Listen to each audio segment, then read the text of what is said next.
Ang sanctified ay set apart or declared holy or consecrated by the Word of God. Ibig sabihin, ikaw ay sinanctified ni Lord. Pinili ka niya, inialis ka niya sa mundo na ito. Sinet apart ka niya. Inihiwalay ka niya sa mga masasama. Kaya kayo ngayon narito. Sige, palakpakan niyo ang inyong sarili. Imbes na nandun kayo sa mga chismisan ng buhay, narito kayo. So you are sanctified, or you are sanctified by the Word of God. You are set apart. Pinili ka ng Diyos para ikaw ay makasama niya.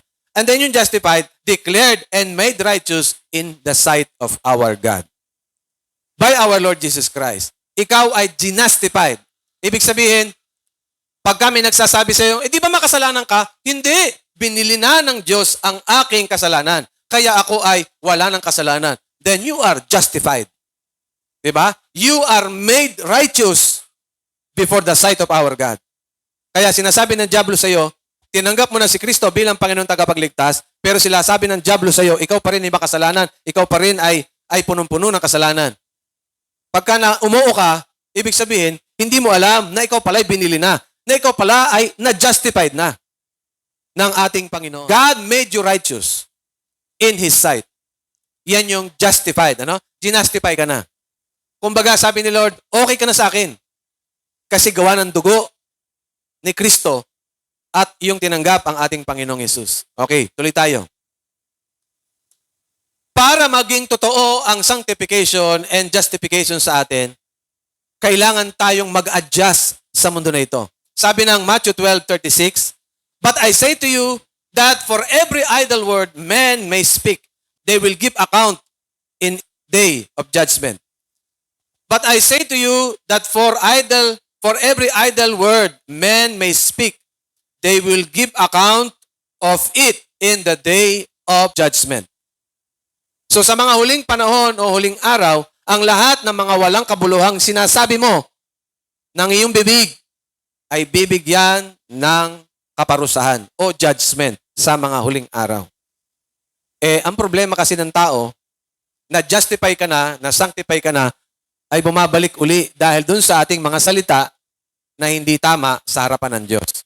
Kapag tayo ay nag-chichismis at nagbabalita ng mga bagay-bagay na hindi naman totoo, nagkakaroon na ito ng kasinungalingan. So, there will be an account.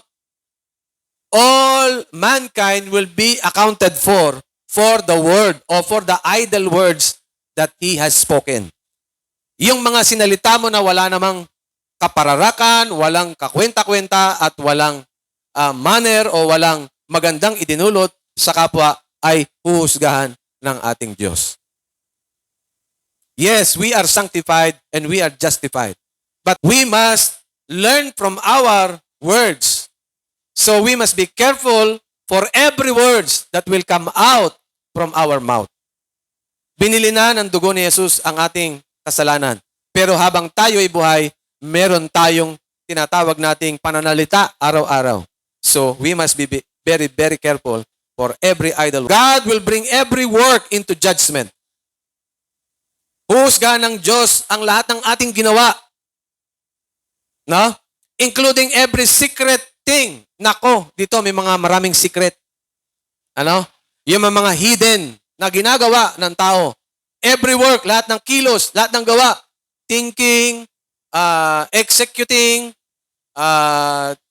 ginawa ng kamay, ginawa ng mata, ginawa ng tenga, ginawa ng dila, ginawa ng katawan, there will be judgment.